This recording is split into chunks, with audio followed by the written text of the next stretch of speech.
Welcome to another edition of Journey of Hope. Stories of people that have been impacted by some type of illness, traumatic injury, or some type of a crisis, and have gone on not only to be survivors, but thrivers. Our special guest today is William Hull, an individual that I met nearly 50 years ago, actually before I became a Christian. I was dating a girl, and she ended up moving down to California when I was attending Sacramento State, studying to be a dentist on a boxing scholarship. I thought that was a good combination. I was from a Roman Catholic background and hadn't really committed my life to Christ. And she stayed with these people in Sonoma before she went to school at Pacific Union College. And the pastor at that time was William Hull. And it's so good to have you here, William.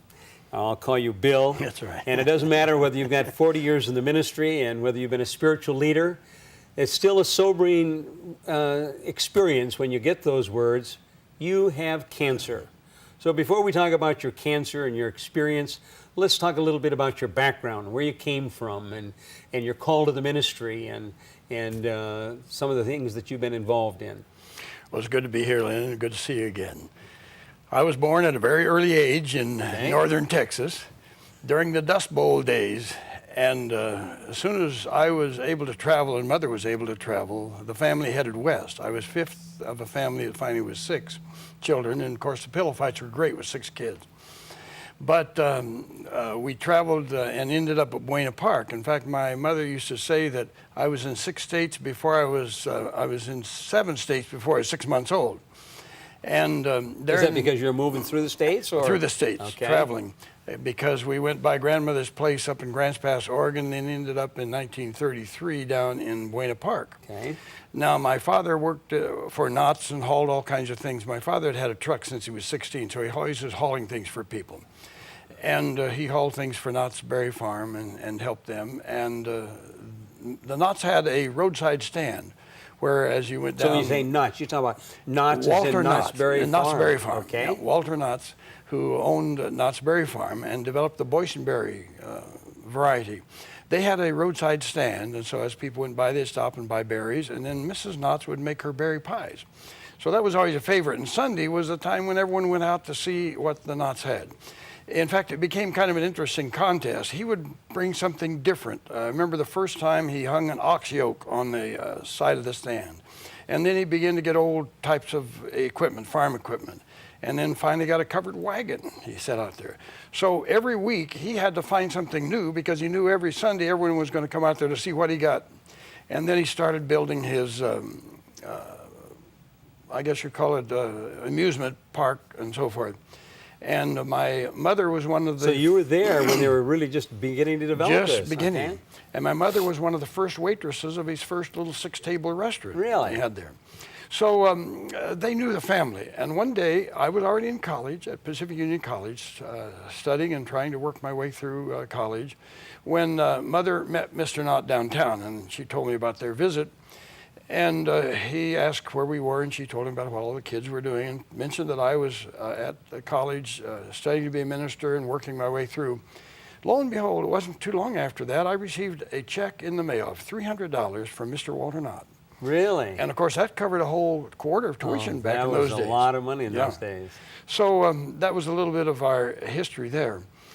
Then, of course, in 1941, the family moved up to Shafter. Near Bakersfield, west of Bakersfield, where we were in the farming. And of course, when the war broke out there in December of 41, all the men went to war. They were going to go over there and get that job done in 6 months and be back home. Yeah. Thus, when the next summer came, us kids had all kinds of jobs on the farm. So we picked potatoes, we cut grapes for raisins, we picked cotton, we bucked hay, we did all those things. And so I grew up in that kind of an atmosphere. It was great. A good work ethic. Yeah, great. And then in 1951, I graduated from Armona Academy. I had worked part of that summer for Mr. Gilkey. We were hauling his, harvesting his barley and putting it in government bins. Was this at the academy then? Near the academy. Okay. And the government bins, they had an inspector there. Every load we brought in, the inspector was there to watch us as we put it away in the bin. And I got acquainted with a young fellow, and we visited every time I came in with a load. And he said, you know, Bill, we've got an opening in the agriculture department. Why don't you apply for it? So I filled out the application, went in for 2 different interviews. And in the last week of July of that summer, I received 2 letters in the mail. One of them from Pacific Union College that I had been accepted at PUC.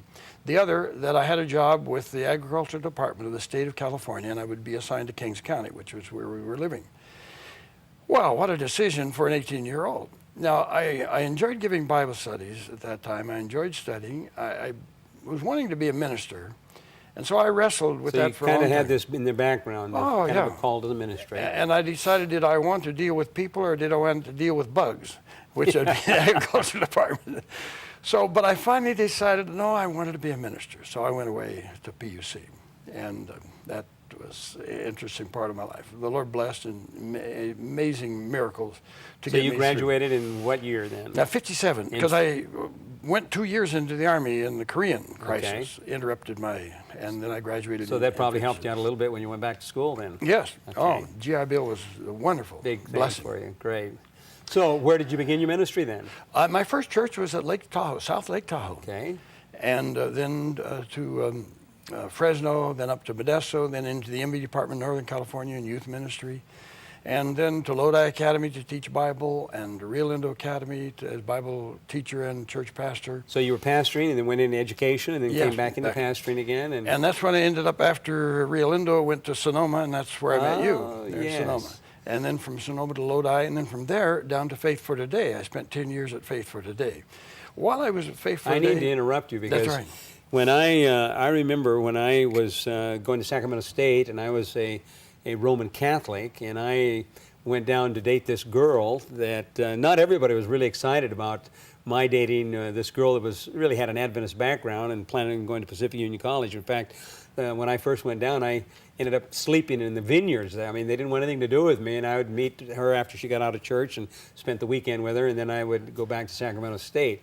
But I had a turning point in my experience, and it was because of the influence of those people in your church at that time that I really ended up becoming a Christian. That's great. That means a lot. It was your influence over those people at that point. Well, the Lord bless, and I'm thankful for that. So anyway, you continue on with your... Well, anyway, when I spent time at Faith for Today, I first went there as field service director, which was to promote the television program with the churches and camp meetings and workers' meetings. And then in a budgetary move, they asked me to take up station relations, which meant I visited television stations, and so I would set up... Around the country, you mean? Around the country. Okay. In fact, from 1978 to 1982, I visited every known television station in the United States and Canada. Now, I did that because we displayed at all of their conventions, and I wanted to know the program director who made the decision as to what program they had on their television station. All across the United States? All across the United States and Canada. Too? I visited every one of them. Every one of them.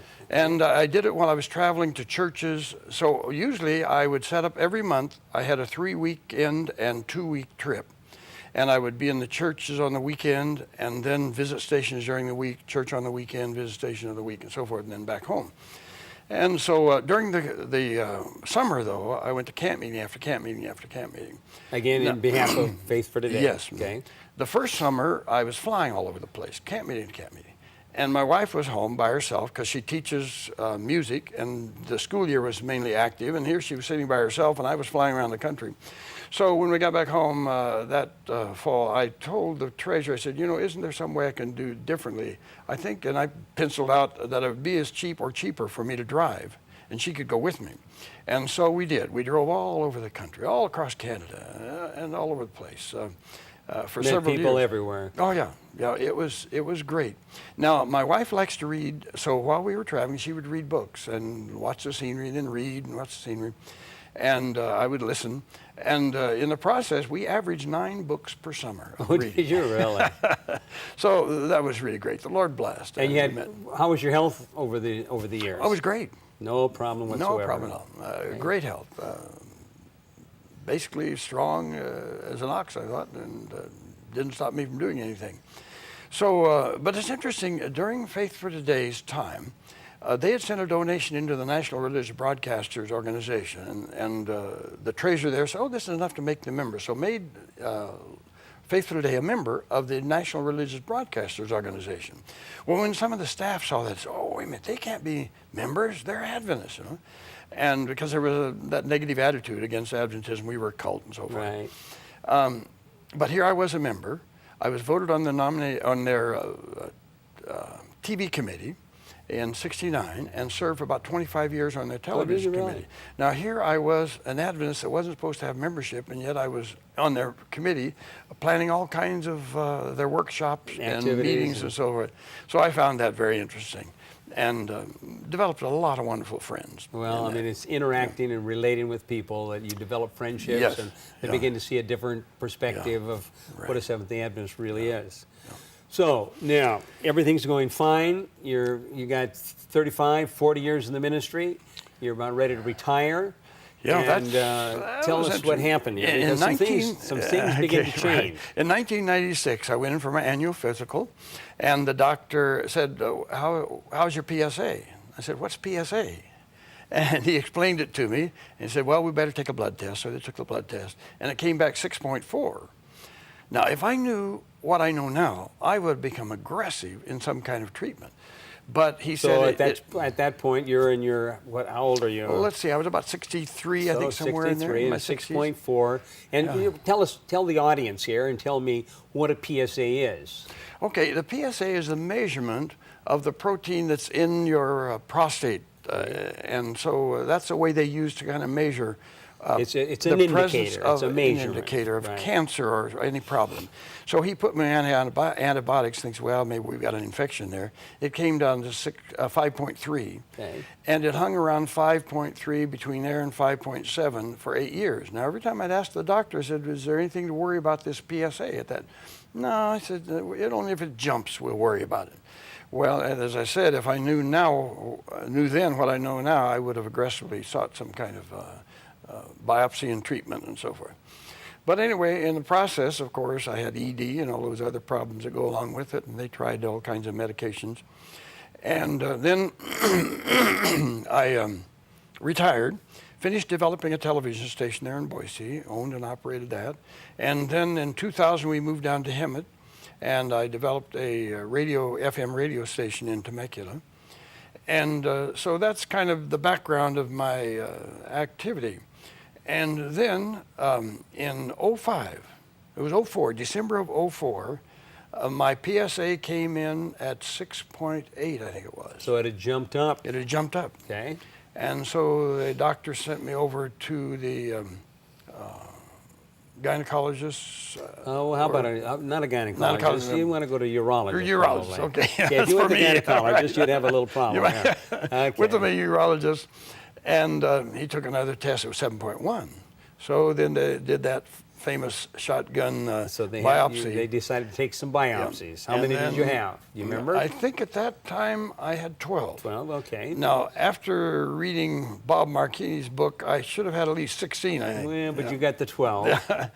And it came back positive, so the doctor called me and said, you need to come in for a visit. Well, you're suspicious a little bit. You wonder what he's going to say. And when you sit down in the chair and he looks at... So you get a phone call from the doctor and said, "Hey, we got the results of your biopsy. You probably want to come in." Did he ask you to come by yourself? Or was your wife... No, she didn't go with me, as I remember. Okay, so... And I sat down in the chair and said, "Well, what's up?" And he looked at me and said, "You've got cancer." And you have cancer. Just like that. There's no way to measure the emotions. It's funny, every emotion in your life goes through because you don't know the certainty, you're scared to death, you don't know what to plan. Cancer, yeah. I mean, the big C. That's a scary... Even though prostate cancer may be a little c, all you hear is cancer. That's right. And people die from cancer. Yeah. Yeah, I've got the big C. Well, cancer is a diagnosis, and even prostate cancer is a diagnosis, not a death sentence. Yeah. But when you hear the word cancer, You think you're right, all kinds of things go through your life, and your whole life passes before you. You think it's a death oh, sentence. Yeah, it's a death sentence. I got cancer. It's terminal. Cancer's terminal. Yeah. Failing to realize we're all terminal. In fact, I just recently got an advertisement about a new book by Suzanne Summers. Okay. And it's talking about curing cancer. And it talks about all the problems. It said, you've had cancer, probably the 3 scariest words you'll ever hear from your doctor. And then she talks about various treatment modems that they're going through. So anyway, it was after that I began to do a lot of research as to So you went home and told your wife. Well, yeah. And tell me what. And then I started How did reading. she respond? Well, she was uncertain. What does that mean? You know, and it was a little scary for the wife to hear. What does it mean? But you know what it meant. You have cancer. Yeah. Yeah. Okay. And so I got busy reading books and looking on the internet.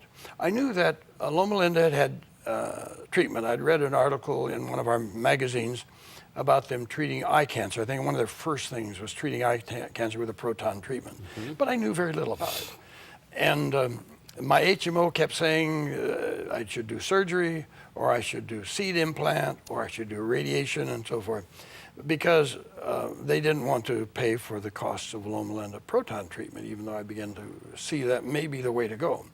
Now, it's interesting that in the fall of '05, I had a friend said, you know, the patients at the proton treatment meet every Wednesday night.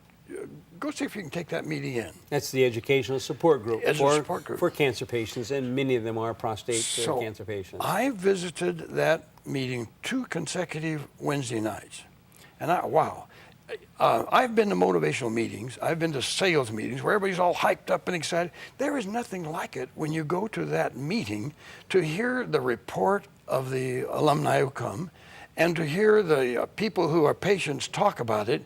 It just excites you. It's a group of cancer patients, but you'd never know they were cancer patients by their behavior. They're laughing and having a great time and talking openly about the experiences that they're having. Yes, yeah. So how did this impact you? Well, it sold me on the idea. I said, that's Did you go where by I wanna yourself, go. or was your wife with you? No, I went by myself. You went by yourself.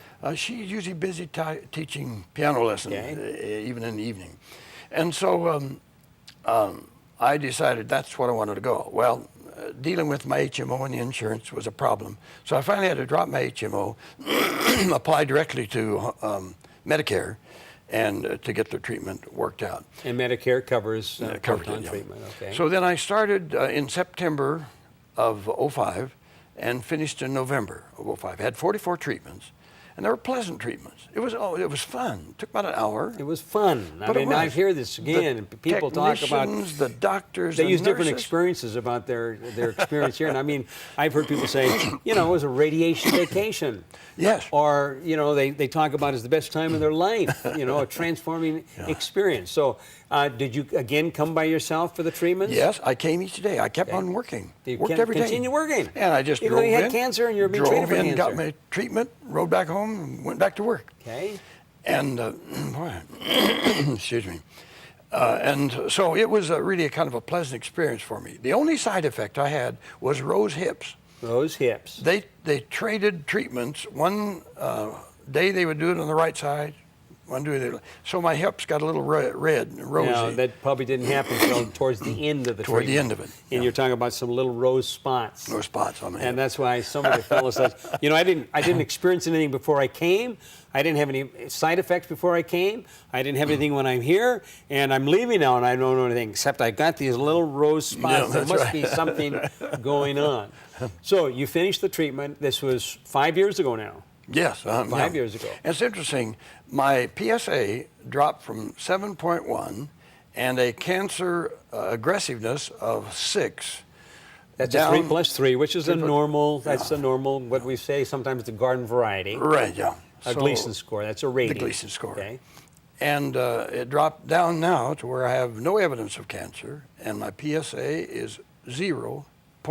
0.4. Well, congratulations. And that's great. That is wonderful news. So well, tell me about you getting this cancer. What difference is it making? What difference did it make to you I mean, was this just a little bump in the road, or was it kind of a serious thing, and others were concerned about it? I mean, the important thing is here you are, a spiritual leader, and even being a spiritual leader, you know, the rain falls on the just and the unjust, and calamities and illness and traumatic injuries still come upon people, even though they're a spiritual leader.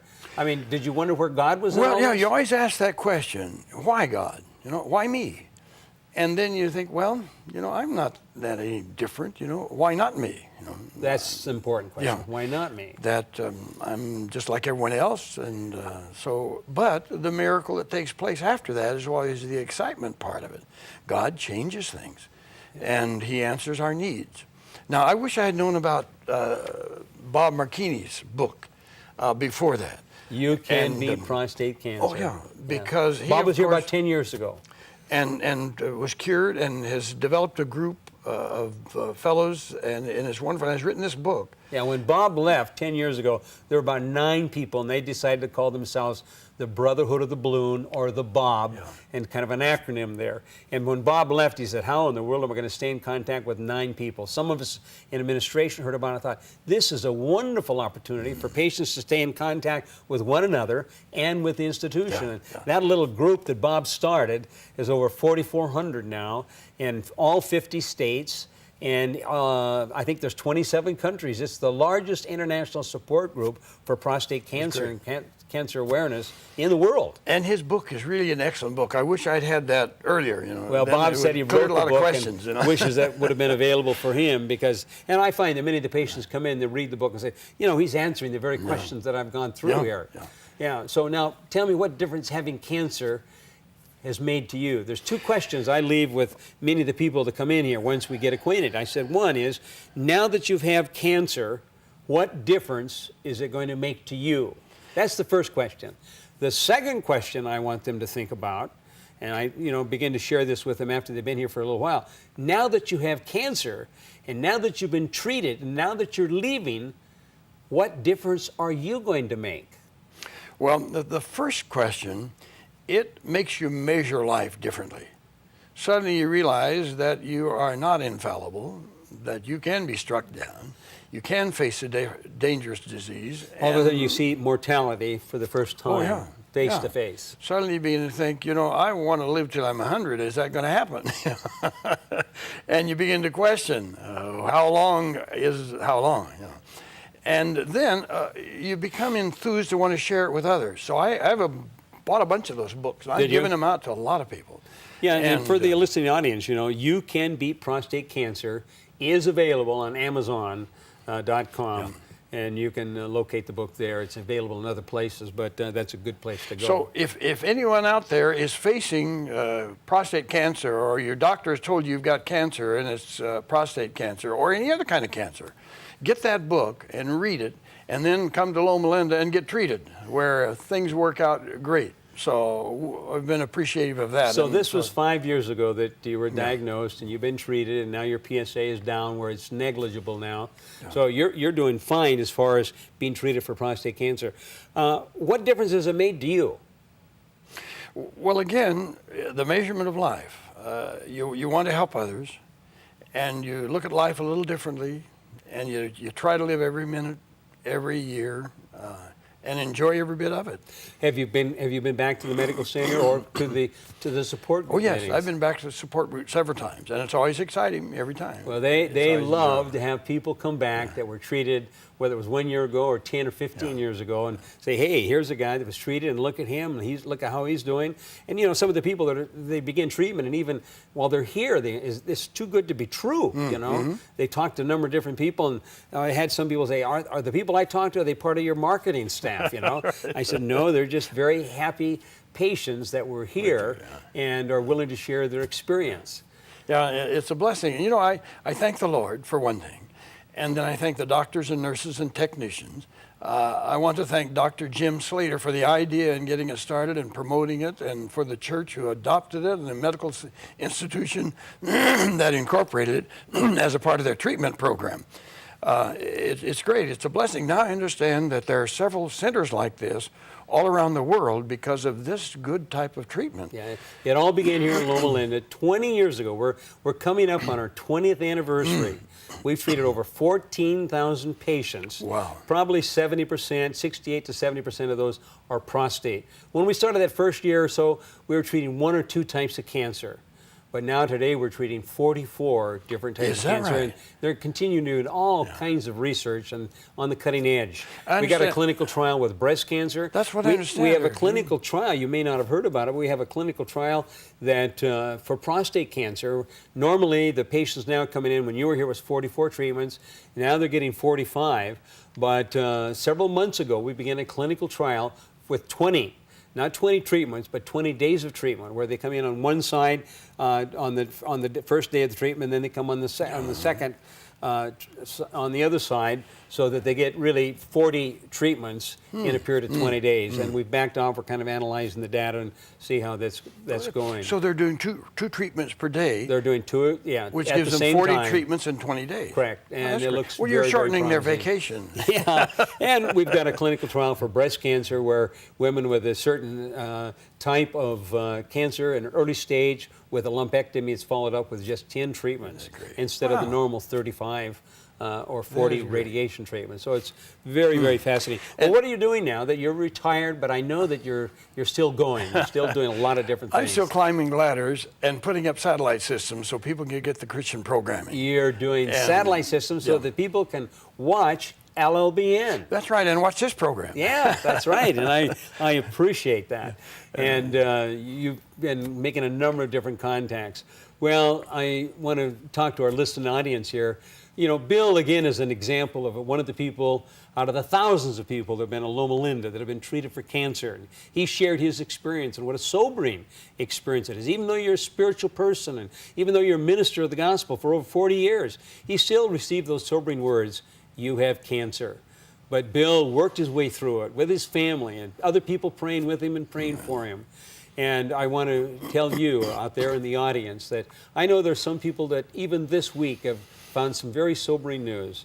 And I want to share with you that God's got a plan for your life. If you'll give him an opportunity, if you'll listen and seek counsel and pray, God will take you all the way. Until next week, I'm Lynn Martell with Journey of Hope. I want to wish you God's richest blessings. Until next week, goodbye.